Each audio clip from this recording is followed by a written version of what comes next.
What's up everyone, and welcome to this week's Cybersecurity Weekly, where we review the security events that happened in the last week. In most cases, this is a review of stories you've already heard about. Now, reviewing these events keeps them fresh in your mind and allows your mind to kind of think of ways that maybe in the past or the first time you read them, you didn't realize that some of these stories really do affect you. So of course I recommend you watching this episode in its entirety, but I know 50 minutes of me rambling away, jabbering, can get a little rough.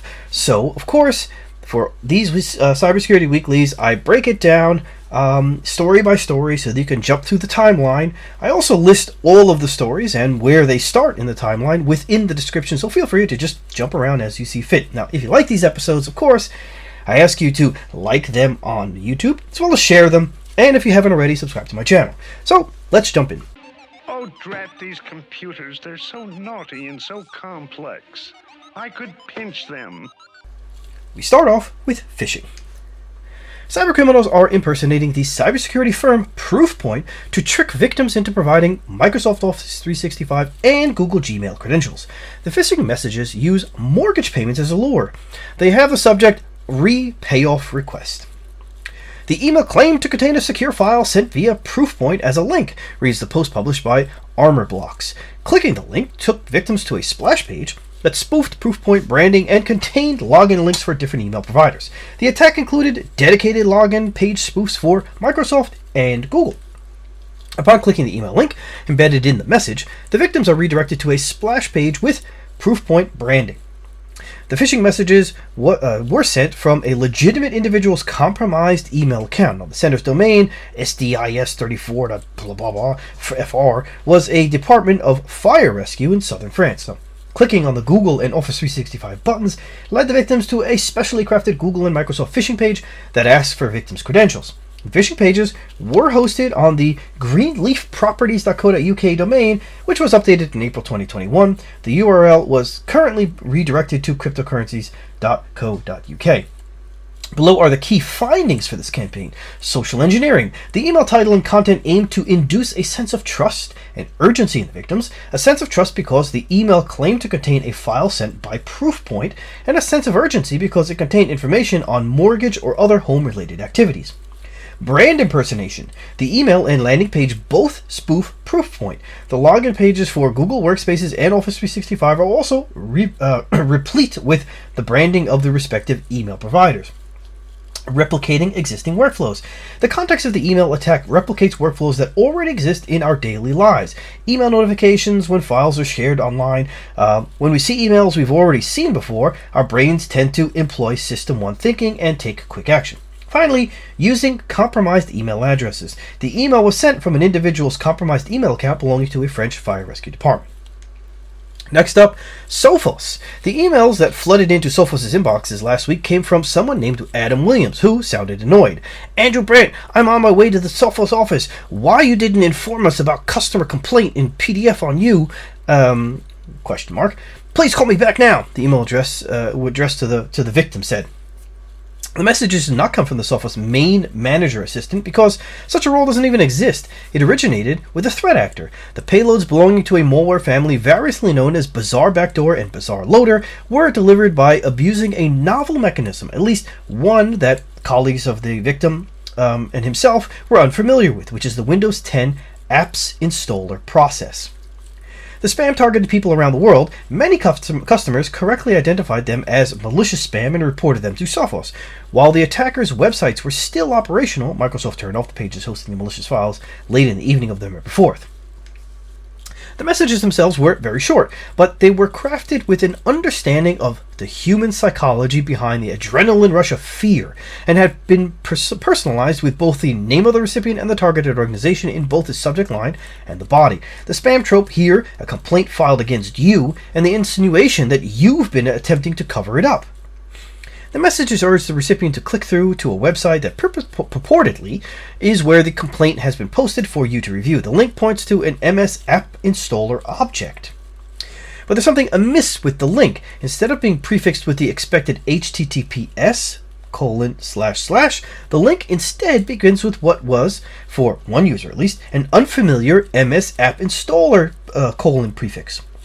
In the course of running through an actual infection, the victim realized that this construction of a URL triggers the browser, in their case Microsoft's Edge browser on Windows 10, to invoke a tool used by the Windows Store application called AppInstaller.exe, and it was used to download and run whatever's on the other end of that link.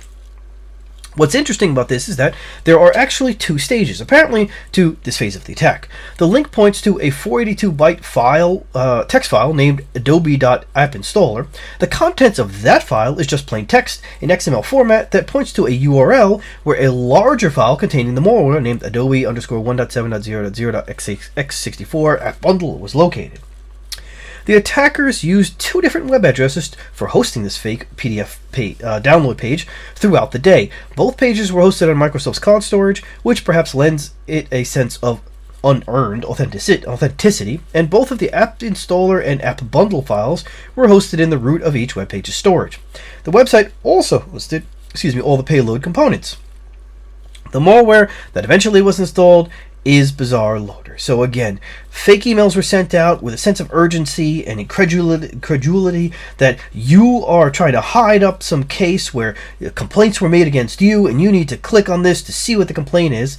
You click on it and it, instead of going to a website, it's actually using a Microsoft application, the appinstaller.exe, to then call a file, and inside that file is a URL to where the actual malware, or this bizarre backdoor malware, exists. Microsoft experts warn that threat actors are increasingly using the HTML smuggling technique in phishing campaigns to stealthily deliver threats. HTML smuggling is a highly evasive technique for malware delivery that leverages legitimate HTML and JavaScript features. The malicious payloads are delivered via encoded strings in an HTML attachment or web page. The malicious HTML code is generated within the browser on the target device, which is already inside the security perimeter of the victim's network. The technique was used, for example, in a spear phishing campaign orchestrated by the Nobelium app in May. More recently, the HTML smuggling technique was used to deliver the banking Trojan Makotio, as well as AsyncRat/NewRat and TrickBot. In September, Microsoft uncovered a phishing campaign attributed to the emerging, financially motivated group Dev0193 to deliver TrickBot. The emails employed in the campaign attributed to Dev0193 used a specially crafted HTML page as an attachment. Now, once open, the attachment in a web browser, it creates a password-protected JavaScript file on the recipient's system, asking the victim to provide the password for the original HTML attachment. Upon executing the JavaScript code, it will launch a base64 encoded PowerShell command that fetches the TrickBot payload from a server under the control of the attackers. Threats that use HTML smuggling bank on the legitimate users of HTML and JavaScript in daily business operations in their attempt to stay hidden and relevant, as well as challenge organizations' conventional mitigation procedures. For example, disabling JavaScript could mitigate HTML smuggling created using JavaScript blobs. However, JavaScript is used to render business-related and other legitimate web pages. In addition, there are multiple ways to implement HTML smuggling through obfuscation and numerous ways of coding JavaScript, making the said technique highly evasive against content inspection, concludes the report. Therefore, organizations need a true defense in-depth strategy and a multi-layered security solution that inspects email delivery, network activity, endpoint behavior, and follow-on attacker activities. We move on to patches. Intel and AMD released patches to address multiple security vulnerabilities in multiple products, including high-severity flaws in software drivers. Intel published 25 advisories impacting Intel Core i5-8305G and i7-87064 processors, and the Intel graphics driver for Windows 10 64-bit for NUC8i7HNK and NUC8i7HVK. The company fixed the issue with the release of drivers version 21.10. The chipmaker Giant also addressed a series of high-severity vulnerabilities in ProSet wireless Wi-Fi and Killer Wi-Fi, solid-state drive, data center products, SoC watch driver, and Intel processors. The vulnerabilities addressed by the company can be exploited by attackers to escalate privileges, trigger denial of service condition, or leak information. AMD published the AMD SB1021 and AMD SB1000 bulletins to address tens of flaws in the AMD graphics driver for Windows 10. The fixed issues include privilege escalation issues, information leakage bugs, KASLR,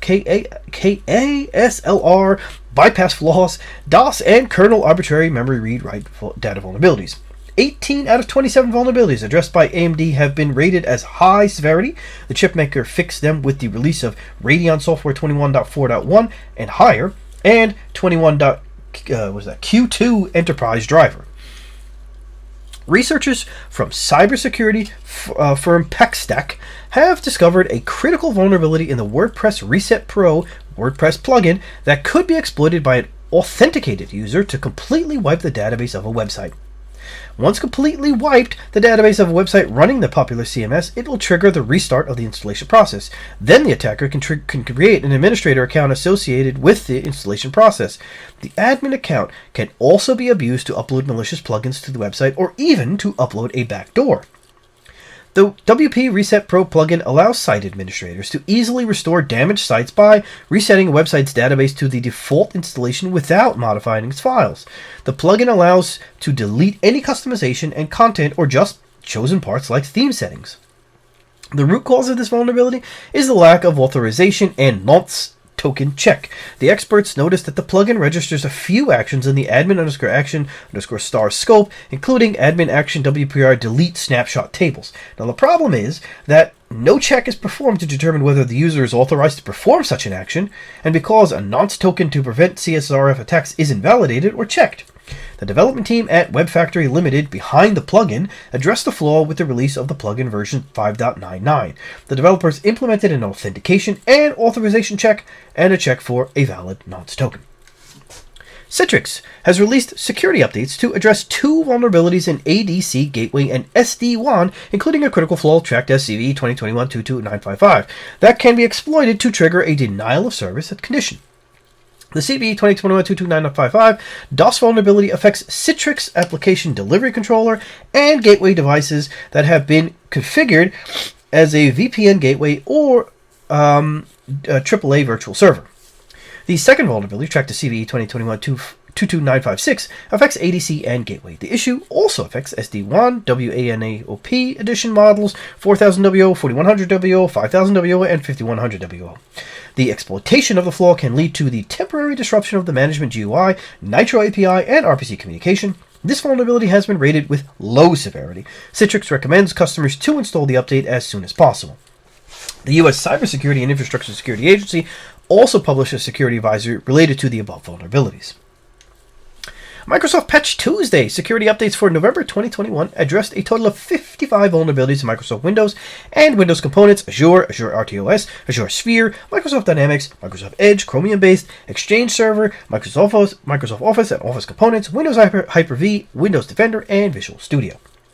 The IT giant also confirmed that two vulnerabilities in Microsoft Exchange Server and Microsoft Excel are actively exploited. 6 of the issues fixed by Microsoft are rated critical, and 49 are rated as important in severity. 4 of these vulnerabilities have been reported through the ZDI program. The actively exploited vulnerabilities addressed by Microsoft this month are CVE-2021-42321, Microsoft Exchange Server Remote Code Execution Vulnerability. The flaw is a remote code execution issue that occurs due to improper validation of command-lit arguments. Microsoft pointed out that the flaw can be exploited only by an authenticated attacker.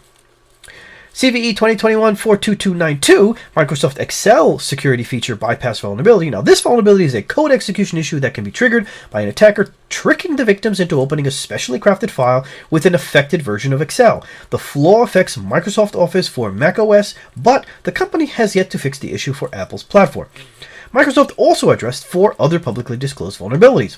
CVE 2021-38631, Windows Remote Desktop Protocol Information Disclosure Vulnerability. CVE 2021-41371, Windows Remote Desktop Protocol Information Disclosure Vulnerability. CVE 2021-43208, 3D Viewer Remote Code Execution Vulnerability. And CVE 2021-43209, 3D Viewer Remote Code Execution Vulnerability. We move on to attacks, vulnerabilities, and updates. Around 5 million cyber attacks hit Taiwan's government agencies every single day, and most of the hacking attempts are originated from China. Cybersecurity Department Director Qian Huanghui told Parliament representatives that government infrastructure faces 5 million attacks and scans a day. Taiwan's Defense Ministry warns of an increase in the attacks carried by China-linked actors against its systems. The attacks against the country attributed to China raised since the 2016 election of President Tsai Ing-wen, who always claim the independence of the island from Beijing. On the other hand, the Chinese government considers the island as territory and does not exclude its military occupation in the future. The Ministries of Information Security and Protection Center handled around 1.4 billion anomalies from 2019 to August 2021, according to the report shared by Taiwan's Defense Ministry. In August 2020, Chinese attackers gained access to around 6,000 email accounts belonging to at least 10 Taiwan government agencies. Officials said, according to a top Taiwan cyber official, the attacks were part of a cyber espionage campaign. Now, according to the Taiwan Investigation Bureau's Cybersecurity Investigation Office, the China-linked cyber espionage groups tracked as Black Tech and Tidor have been targeting government agencies and information service providers since 2018. The email servers of the FBI were hacked to distribute spam impersonating the Department of Homeland Security warnings of fake sophisticated chain attacks from an advanced threat actor. Let me read that again. The email servers of the FBI were hacked to distribute spam email impersonating the Department of Homeland Security with warnings of fake sophisticated chain attacks from an advanced threat actor. The message tells the recipients that their network has been breached and that the threat actor has stolen their data. Curiously, the fake emails claim that the attack was carried out by a threat actor known as Vinny Twa, but Twa is the head of security research of threat intelligence firms Nightlion and Shadowbite.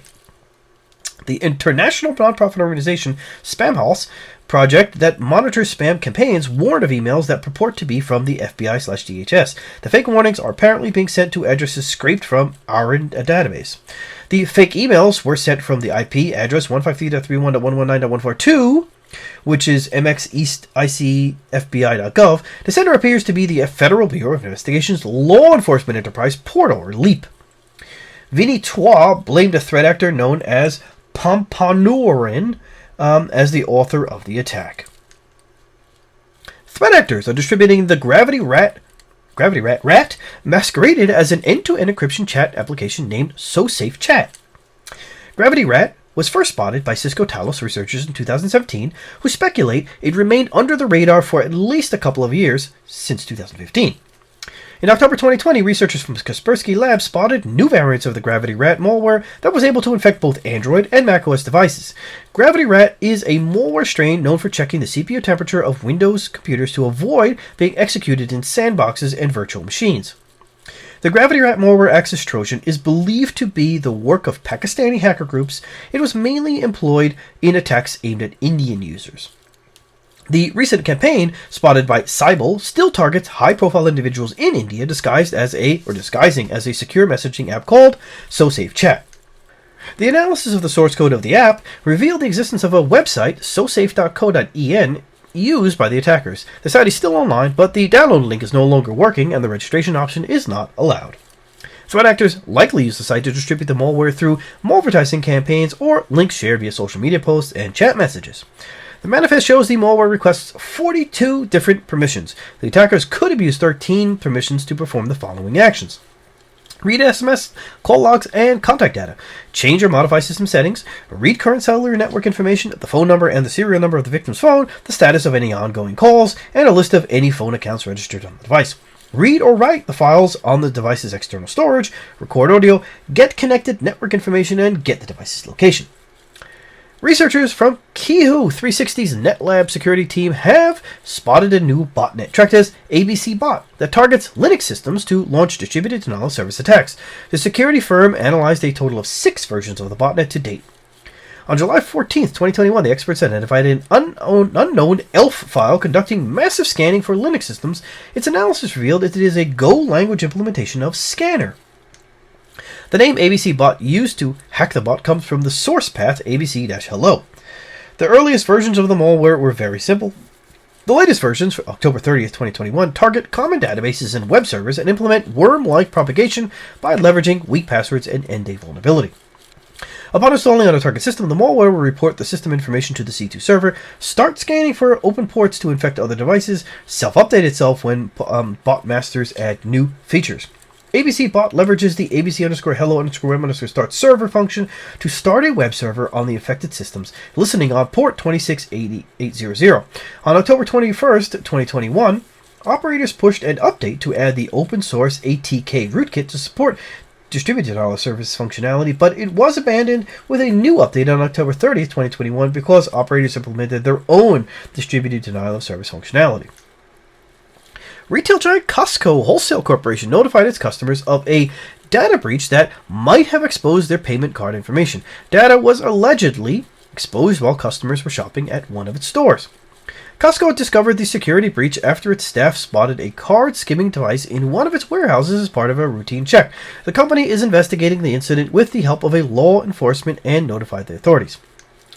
The retail giant has 737 membership-only retail stores across the U.S. It is the 5th largest retailer in the world and the 10th largest corporation in the country by total revenue.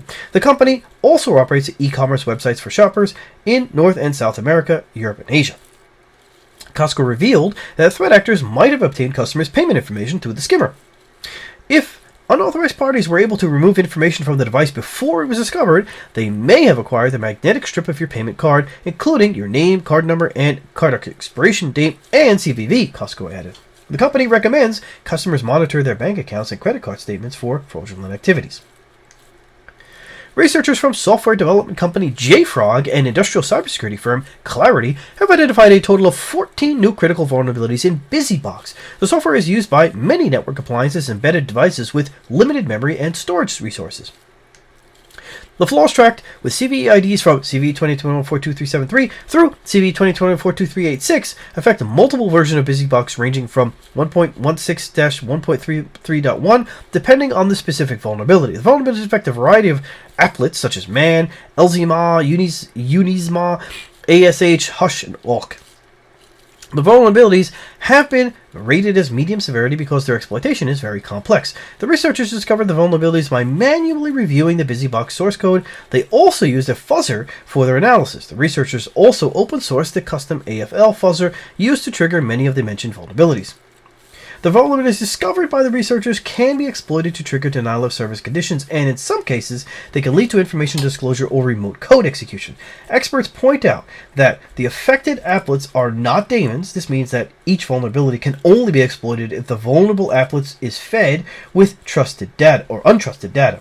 One of the conditions for the exploitation of the flaw is that the attacker has to be able to manipulate all the parameters that are passed to a vulnerable applet.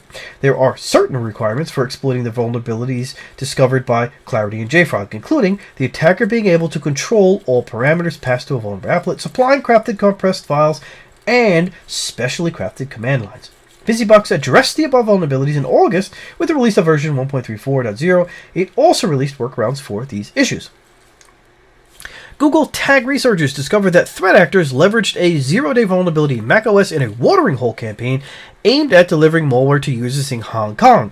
The attackers exploited an XNU privilege escalation vulnerability, CVE-2021-35211 unpatched in macOS Catalina. The watering hole campaign targeted websites of a media outlet, an important pro-democracy labor and political group. The researchers discovered that attackers deployed onto the sites hosted 2 iframes that were used to serve iOS and macOS exploits to the visitors. The experts believe that the attack was orchestrated by a nation-state actor, but did not attribute the campaign to a specific apt group. The attack was discovered in late August. The nature of the targets and the level of sophistication of the attack suggests the involvement of a China-linked threat actor. The iOS exploit chain used a framework based on Iron Squirrel to encrypt exploits delivered to the visitor's browser. Google researchers pointed out that they were not able to retrieve the complete iOS chain. Evidence collected demonstrated that attackers exploited CVE-2019-A506 flaw to execute malicious code in Safari. The macOS exploits were different from the iOS ones. Threat actors set up a landing page containing a simple HTML page loading 2 scripts, one for capstone.js and another for the exploit chain. The exploit chain used in this case combined the CVE-2021-35211 RCE in WebKit and a zero-day local privilege escalation in XNU CVE-2021-30869 patched by Apple in September. The analysis of the macOS exploits revealed the presence of a parameter used by the threat actors to record the number of exploitation attempts. This parameter had a value of roughly 200 at the time of its discovery. Now, the watering hole attack allowed the attackers to deliver a Mac malware, OSX CD DDoS, that implements surveillance capabilities such as capturing keystrokes, taking screenshots, fingerprinting compromised devices, uploading or downloading files, executing terminal commands, and recording audio. It is interesting to note that the malware had a 0 detection rate on VirusTotal malware analysis service at the time of the analysis, a circumstance that demonstrates the level of sophistication of the attack. BotenaGo is a new botnet discovered by researchers at AT&T that leverages 33 exploits to target millions of routers and IoT devices. BotenaGo uses a huge list of exploits against many IoT devices from manufacturers including Draytech, D-Link, Netgear, Linksys, GPON, Xiaomi, Contrand, Guangzhou, Totolink, Tenda, Zixel, and ZTE. BotenaGo was written in Golang, or Go, and at the time of the report published by the experts, it had a low antivirus detection rate of 6 from 62. To deliver its exploit, the malware first queries the target with a simple GET request. It then searches the return data from the GET request with each system signature that was mapped to attack functions. Reads the analysis published by AT&T. The botnet targets millions of devices with functions that exploit the above flaws. For example, querying Shodan for the string BOA, which is a discontinued open-source web server used in embedded applications, it returns nearly 2 million devices. Once installed, the bot malware will listen on the ports 31412 and 19412. The latter is used to receive the victim IP. The BotenaGo will execute remote shell commands on compromised devices depending on the infected system. The bot uses different links associated with different payloads. Alien Labs could not analyze any of the payloads because they were no more available on the hosting server. The researchers didn't find an active command and control communication between BotenaGo and a command and control server. These are possible scenarios hypothesized by the experts. The malware is part of a malware suite, and BotenaGo is only one module of infection in an attack. In this case, there should be another module either operating BotenaGo by sending targets or just updating the command and control with a new victim's IP. Another scenario, the links used for the payload on a successful attack imply a connection with Miria malware. It could be the BotenaGo is a new tool used by Miria operators on specific machines that are known to them, with the attackers operating the affected endpoint with targets. The third scenario is this malware is still in beta phase and has been accidentally leaked. A server used by the Sunwater Statutory Queensland, or Australia, government-owned water supplier was compromised, and threat actors remained undetected for 9 long months. The annual financial audit report published by Queensland's Audit Office revealed. The water supplier provides bulk water to over 5,000 customers and water consultancy services to several governments clients in the Wide Bay, Burnett, and Northwest regions of Queensland. Sunwater manages 19 major dams and 1,600-mile-long pipelines. The hacked server was used by the company to manage customer information for the Queensland water supply. The security breach took place between August 2020 and May 2021. The intrusion has been attributed to a financially motivated attacker that deployed a custom implant to redirect visitor traffic to an online video platform. It seems that attackers did not exfiltrate sensitive data from the compromised server. Now, the compromised server was running an old and flawed version of the software. In response to the intrusion, the organization implemented a number of measures to address the security breach, including updating software, using stronger password practices, and implementing network traffic monitoring. The Federal Bureau of Investigation issued a private industry notification to warn private industry partners that Iran-linked threat actors are attempting to buy stolen information belonging to U.S. businesses and organizations abroad. Iranian nation-state actors are attempting to buy info available for sale in the cybercrime underground to launch attacks against U.S. organizations. U.S. organizations whose data was stolen and leaked online in the past are at risk of cyber attacks that are orchestrated by an unnamed Iran-linked threat actor. U.S. authorities fear an attack against operators in critical industries. This threat actor appears interested in obtaining access to SCADA systems to disrupt the process of the targeted organizations. The FBI urges organizations that suffered a security breach in the past to reset passwords, enhance the security of systems exposed online, and warn their employees. The FBI also released information about tactics, techniques, and procedures associated with the Iranian threat actors, such as the use of auto-exploiter tools to set up a network of compromised WordPress sites for possible use as an RDP scanning botnet, or to enable web shell access to targeted organizations. Attackers also used to exploit the Kentico content management system, CVE-2021-35211 RCE, and used SQL Map to bypass web application firewalls. Government experts say threat actors also attempt to enable remote desktop protocol on victim machines or to brute force existing RDP accesses. The threat actors also heavily leverage VPN services such as private internet access Atlas VPN, TickNet VPN, VPN Master Lite, and CyberGhost.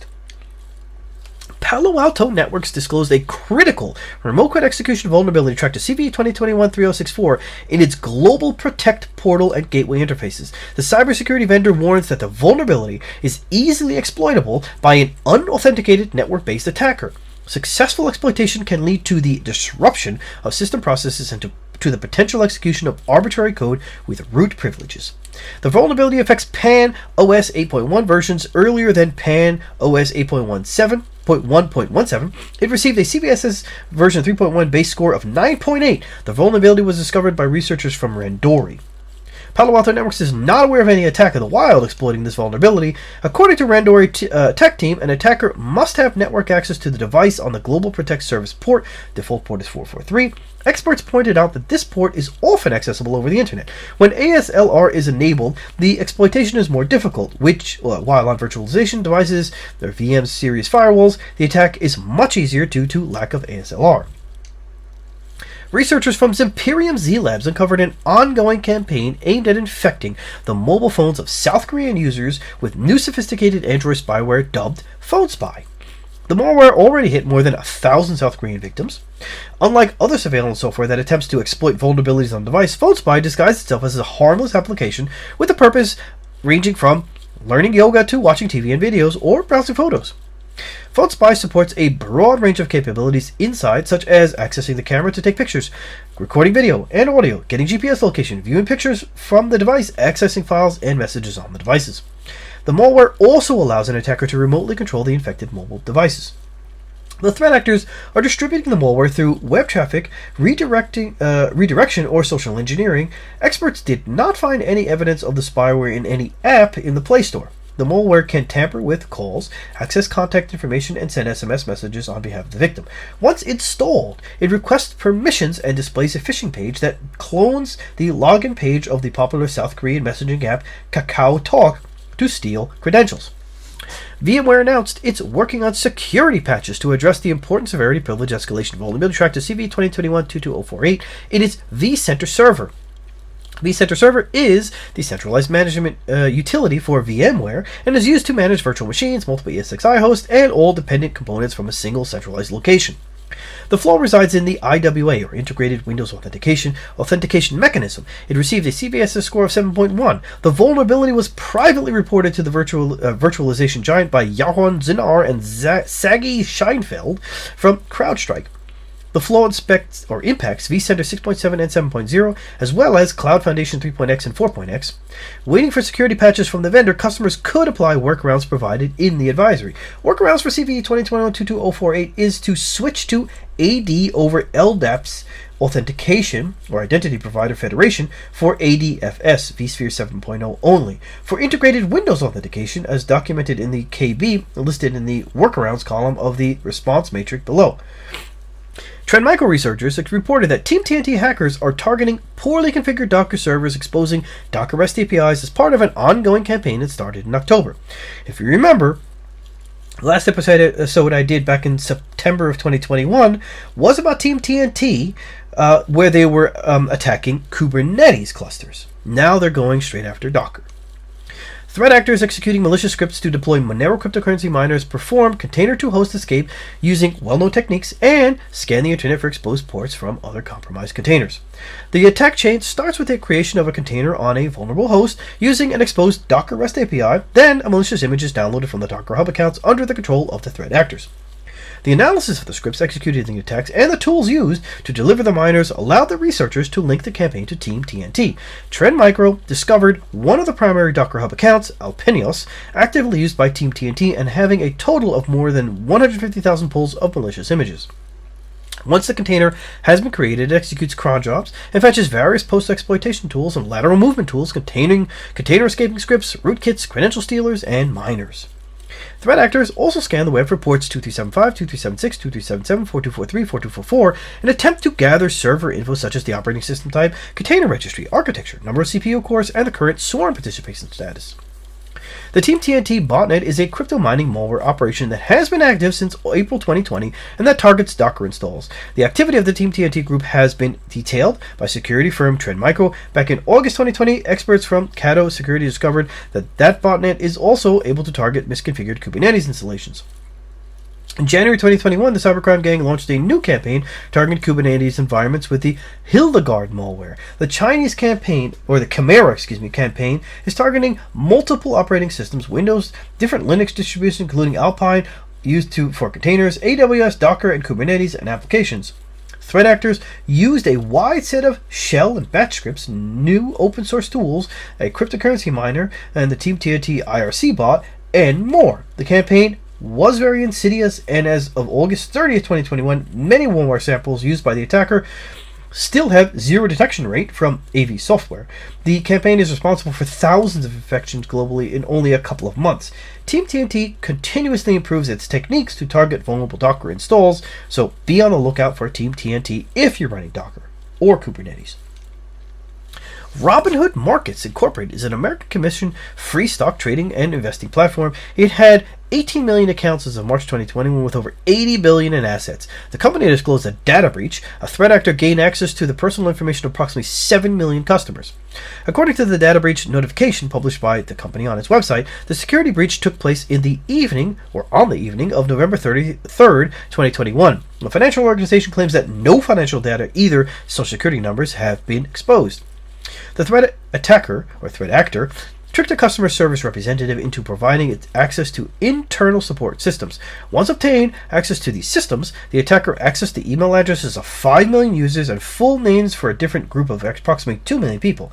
The attacker also gained access to full names for a different group of about 2 million people and additional information such as names, dates of birth, and zip codes for a smaller group of roughly 310 more users. The company warns that more extensive account details were exposed for approximately 10 customers. The attacker also attempted to blackmail the company, demanding the payment of ransomware. Robinhood reported the data breach to law enforcement. Threat actors always look for new ways to compromise target networks. Clop ransomware gang, aka TA505 or Fin11, is exploiting CVE-2021-35211 SolarWinds Serv-U vulnerability to breach businesses' infrastructures and deploy its ransomware. The flaw is a remote code execution vulnerability that allows threat actors to execute arbitrary commands on a vulnerable server with elevated privileges. In September, Microsoft revealed that the flaw was exploited in attacks against a limited target set of customers by a single threat actor. The issue resides in Serv-U version 15.2.3 HF1 and all prior versions. The vendor released Serv-U version 15.2.3 Hotfix 2 to fix the issue. All of the SolarWinds and Enable, formerly SolarWinds MSP, are not affected by this issue, including the Orion platform and all Orion platform modules. The experts pointed out that this issue is not linked to the SolarWinds supply chain attack. Microsoft tracked the attackers as Dev0322. They exploited the flaw in attacks aimed at the U.S. defense industrial base sector and software companies. SolarWinds addressed the vulnerability in July 2021 after it became aware of a threat actor exploiting the issue in attacks. Now, researchers from NSO Group reported a surge in Clop ransomware infections over the past weeks, and most of the attacks leveraged the exploitation of the CVE-2021-35211 vulnerability. While the Clop gang is known to use vulnerabilities in their attacks, such as the Aceleron zero-day attacks, the researchers state that TA505 more commonly uses phishing emails with malicious attachments to breach networks. Upon exploiting the issue, Serv-U spawns a subprocess controlled by the attackers that can allow to run commands and deploy tools for further penetration into the target network. Experts also warn of the large presence of vulnerable Serv-U servers exposed online, most of them located in China, followed by the United States. Most of the vulnerable installs run SSH 2.0 Serv-U _15.1.6.25 version.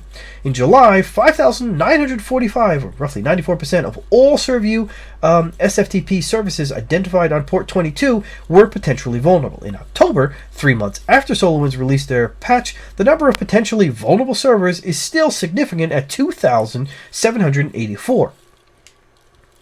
Electronics retail giant MediaMarkt was a victim of a ransomware attack that forced the company to shut down its IT infrastructure to contain the threat and disrupted store operations in the Netherlands and Germany. MediaMarkt is a German multinational chain of stores selling consumer electronics with over 1,000 stores in Europe. MediaMarkt operates in 13 countries and employs approximately 53,000 employees and has a total sales of approximately 21 billion euro. The attack took place over the weekend. The personnel at the stores was not able to accept credit card payments or print receipts. The sales online were not affected by the security incident. The company told employees that computers in the stores can no longer be used and asked them to disconnect cash registers from the network and to not restart systems.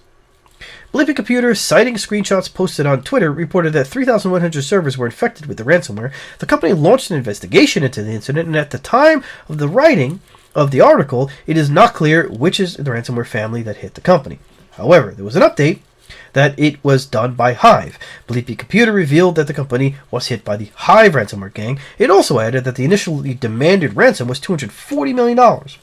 The Hive gang has been active since June 2021 and implements a ransomware as a service model and employs a wide variety of tactics, techniques, and procedures.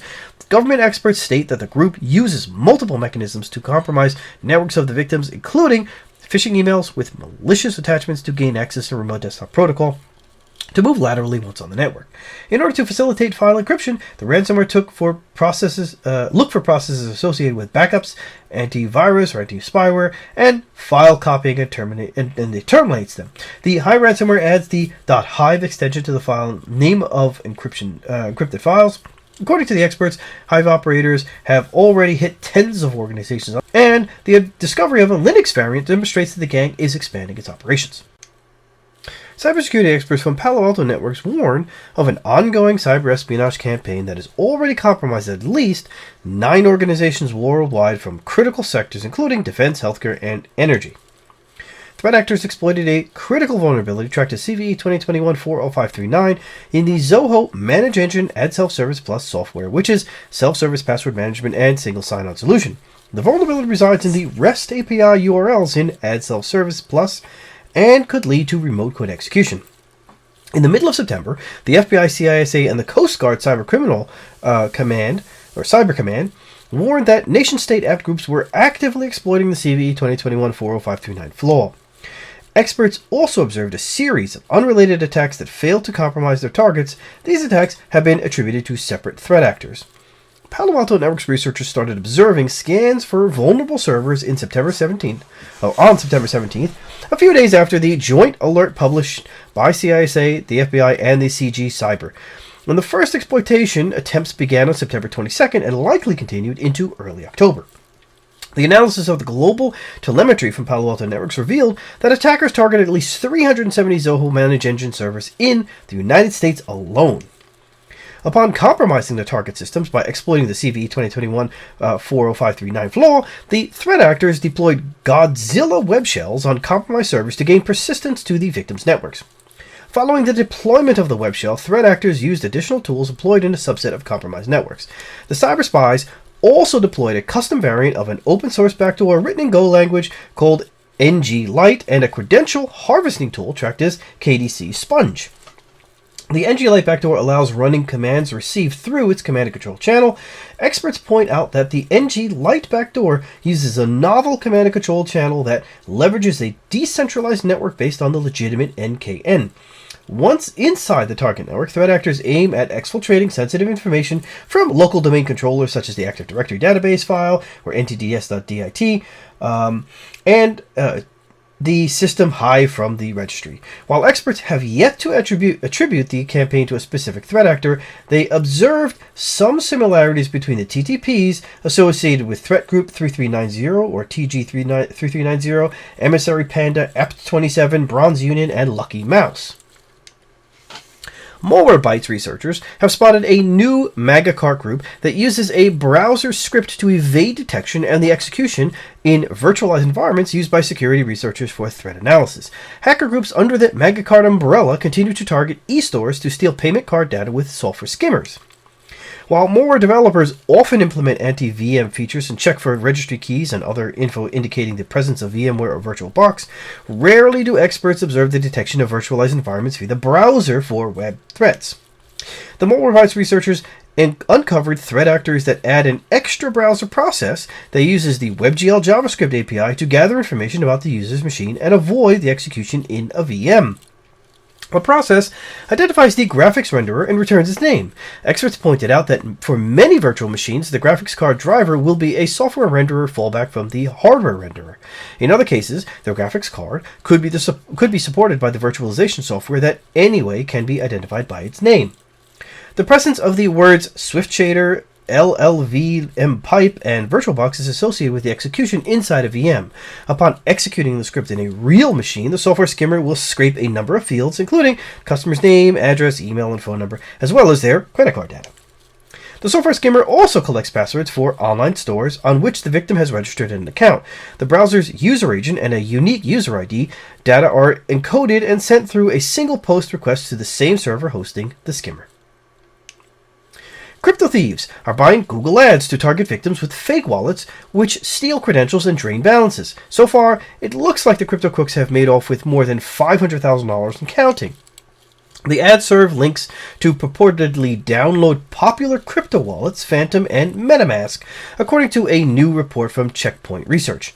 Attackers start by putting Google Ads to work searching for potential victims, the report explained. Clicking on the malicious Google ad takes the user to a malicious site doctored to look like the Phantom or sometimes MetaMask wallet site, Checkpoint noted. There, the target is prompted to create a new account using a secret recovery phrase. They are also prompted to set a password for the purported account, which is harvested by the attackers. After that, users are given a keyboard shortcut for opening the wallet and then redirecting to the legitimate Phantom site, Checkpoint explained.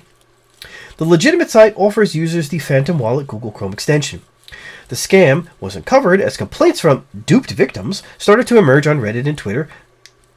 Crypto criminals also targeted MetaMask wallets, buying Google Ads that took victims to a malicious site that looked like the legitimate MetaMask site.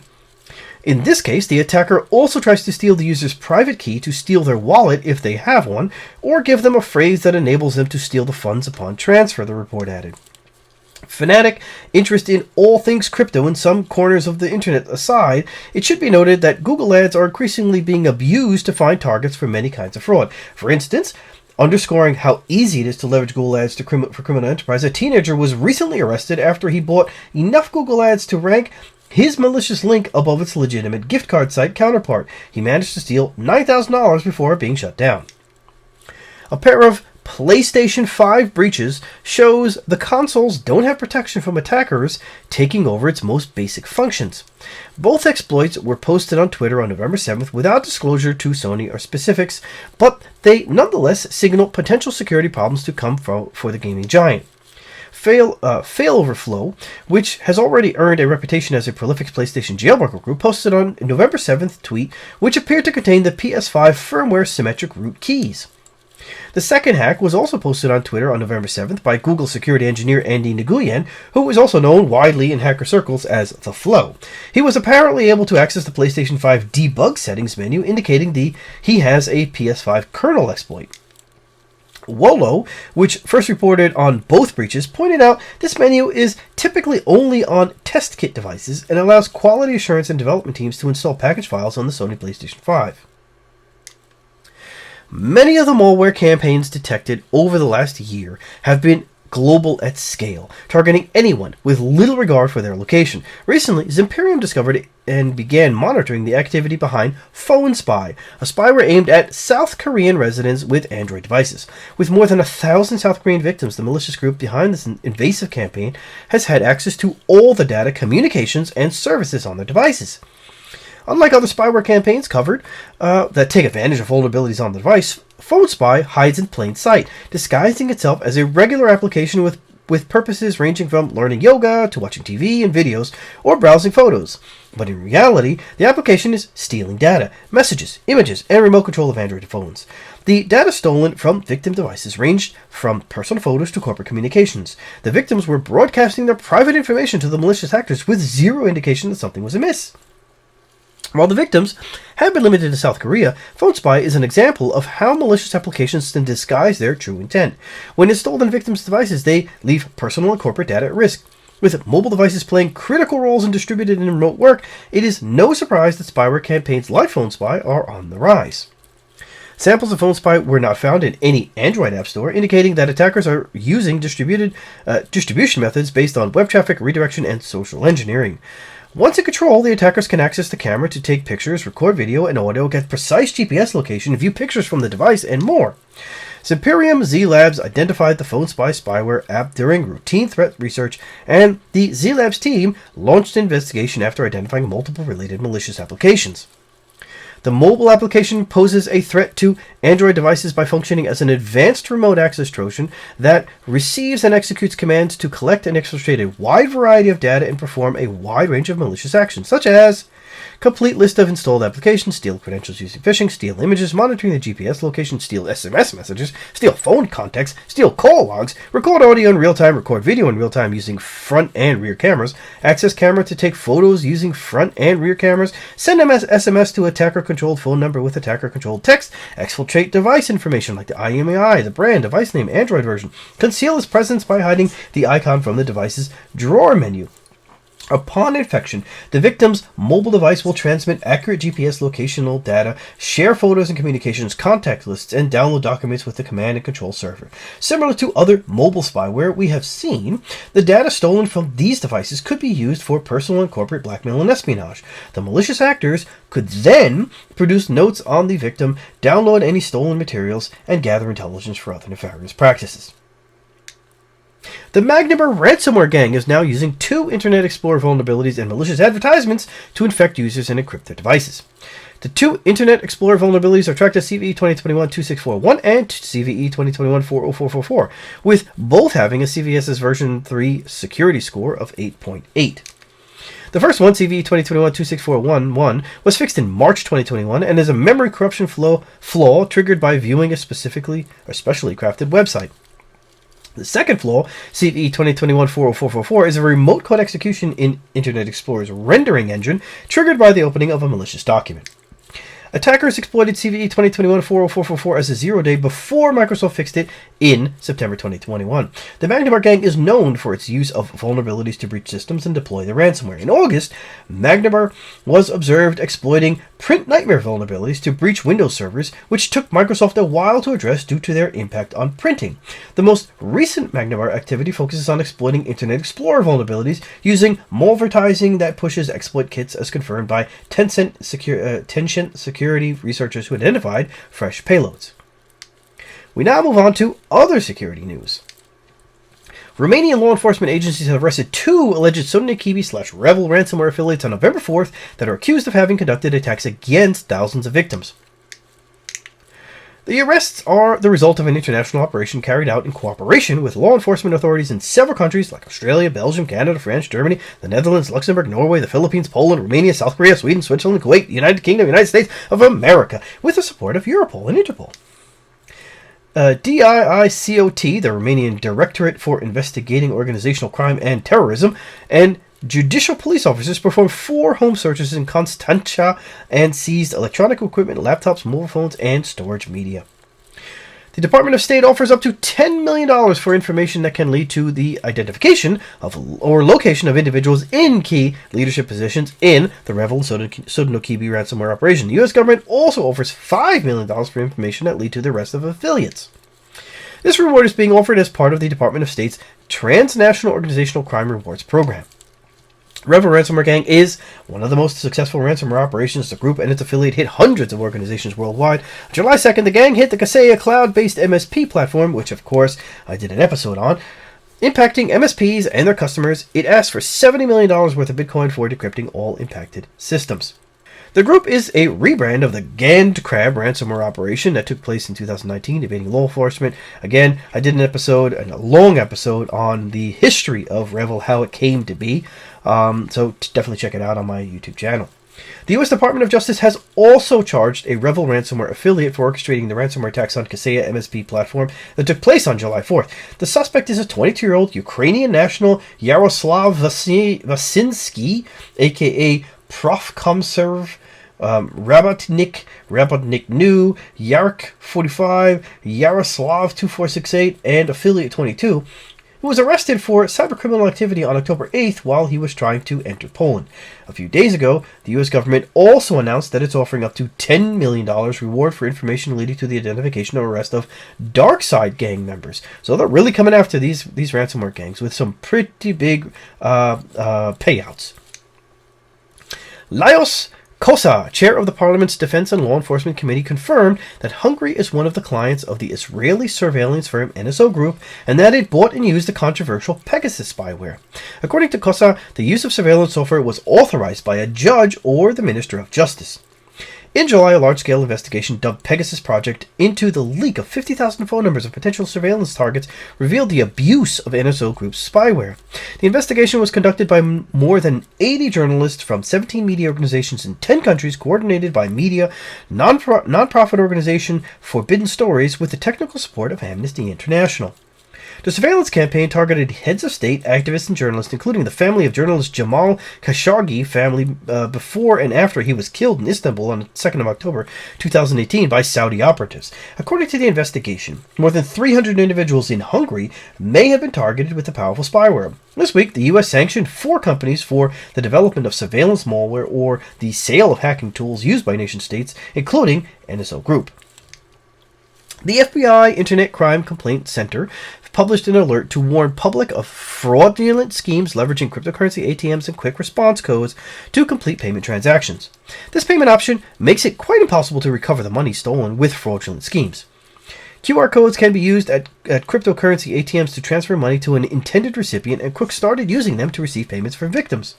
Fraudulent schemes include online impersonation in which scammer poses as a family entity, i.e. the government, a familiar entity, i.e. the government, law enforcement, a legal office, or a utility company, romance scams, and lottery schemes. Scammer attempts to convince victims that they have won an award.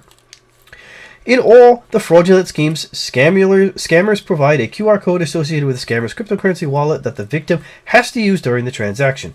The victims are instructed to make the transaction at a physical cryptocurrency ATM, where inserting money that can be purchased cryptocurrency before transferring them using the provided QR code. In these schemes, the scammers are in constant online communication with the victims and provide step-by-step instructions to make the payment. With that, I say thanks for watching. Don't forget to share and subscribe if you haven't already, and smash the bell if you haven't already, and I'll see you in the next episode. Take care.